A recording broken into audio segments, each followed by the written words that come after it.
வணக்கம், வணக்கம் அருந்தமிழ் உறவுகளே! எப்படி இருக்கீங்க? ஸோ இன்னைக்கு அஃபிஷியல் வோட்டிங்கோட லிஸ்ட் வந்திருக்கு.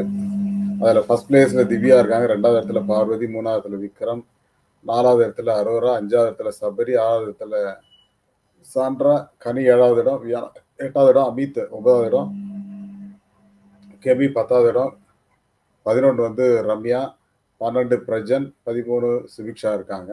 பட் இதுல வந்து முக்கியமான விஷயம் என்ன அப்டின்னா, யார் வெளியில போவா? அதுல இவரு பிரஜன் வெளில போவாரு அப்படிங்கிறாங்க. ரம்யா வெளில போவாங்கிறாங்க.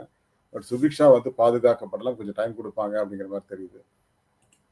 என்ன பொறுத்தவரைக்கும், ரம்யாவோட ஆட்டம் வந்து ரொம்ப மோசமா இருக்கு. அதனால ரம்யாவ அனுப்பலாம். அதுபோல பிரஜனையும் அனுப்புறதுக்கான வாய்ப்பு ரொம்ப ரொம்ப நிறையவே இருக்கு அப்படிங்கிறாங்க. சுபிக்ஷா வந்து என்னதான் லாஸ்ட்ல இருந்தாலும் அவங்களுக்கு வந்து ஒரு கொஞ்சம் இடம் குடுப்பாங்க. கொஞ்சம் டைம் குடுப்பாங்க அப்படிங்கிற மாரி தான் தெரியுது. ஸோ அத பத்தி உங்கள் கருத்து என்ன அப்படிங்கிறத சொல்லுங்க. பட் என்ன பொறுத்தவரைக்கும் கெமி கூட ஓரளவுக்கு சேஃப் ஜோன்ல தான் இருக்கிற மாரி தோணுது. ஆ திவ்யா முதல் இடத்துல இருக்காங்க அப்படிங்கிறது எல்லாருக்குமே தெரியும்.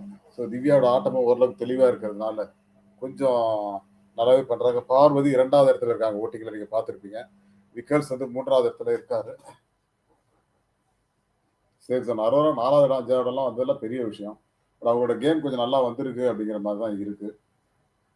சபரி 6வது இடத்துல இருக்காருன்னு நினைக்கிறேன். சபரிக்கு வந்து இன்னும் நெறைய எதிர்பார்க்கிறோம். அமீத் வந்து இன்னும் சேஃப் ஜோனுக்கு வரலங்கிற மாரி தான் இருக்காரு. 9வது இடத்துல இருக்காருன்னு நினைக்கிறேன். But okay. வியானா வந்து 6வது இடம், 7வது இடம் அப்படிங்கிற மாரி இருக்காங்கன்னு நினைக்கிறேன். அவங்களுக்கும் ஓரளவுக்கு ஒரு சேஃப் ஜோன் அப்படிங்கிற மாரி தான் இருக்கு. கனியும் 9வது இடம், 10வது இடத்துலலாம் இருக்குது. Not safe. பட் ஆனா அவங்களும் இந்த வாரம் போமாட்டாங்க. சாண்ட்ரா 6வது இடம், 5வது இடமோ, 6வது இடமோ. அவங்களுமே போறதுக்கான வாய்ப்பு இல்ல. கெமி வந்து திடீர்னு மேல வந்துச்சு. அன்அஃபிஷியல் வோட்டிங்ல. அஃபிஷியல் வோட்டிங்லயும் அப்படிதான் இருக்கும் போல இருக்கு.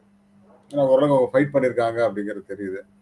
பட் பார்க்கலாம் என்ன நடக்குதுன்னு. பட் சுபிக்ஷா லாஸ்ட் இடத்துல இருந்தாலும் அவங்கள எவிக்ட் பண்ண மாட்டாங்க அப்படிங்கிற மாரி தான் இருக்கு. இதுல கெமி அல்லது இவரு அவர் பேர் என்ன? அமித் 2 பேர்ல யாரோ ஒருத்தர் வெளியில போக வாய்ப்பு இருக்கு. பிரஜர வெளியில அனுப்பலாம் ஆச்சரியப்படுறதில்ல. ஆனா கன்ஃபார்ம்டா ரம்யாவ அனுப்பிச்சுருவாங்க. ரம்யாவ அனுப்புவாங்க. ரம்யாவ அனுப்பிட்டு அதுக்கடுத்து சுபிக்ஷாவா அல்லது பிரஜனா யார் போக போறாங்க அப்படிங்கிறது தான் இங்க பெரிய பேசுபடும் பொருளாகுது. ரம்யாவ கண்டிப்பா அனுப்பிச்சுருவாங்க அப்படிங்கிறது மாற்று கருத்தே கிடையாது. பார்க்கலாம். பட் விக்ரம் சிங்ரம் டாப் 5க்குள்ள வருவாரா? அப்படிங்கிற ஒரு எதிர்பார்ப்பும் இருக்கு. பார்ப்போம். அதேபோல அரோரா ஓட ஓட்டிங் வந்து மேல வந்துட்டே இருக்கு. அதுக்கு என்ன காரணம்னா, ஒண்ணு கம்ருதீனோட ஓட்டு ஆட்டமும் ஆரம்பிச்சிருக்காங்க.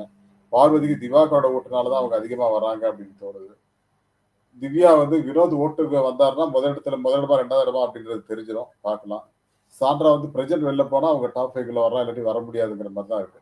இதை பற்றி உங்கள் கருத்துக்களை சொல்லுங்க. Thank you all and bye to everyone. மீண்டும் சந்திப்போம்.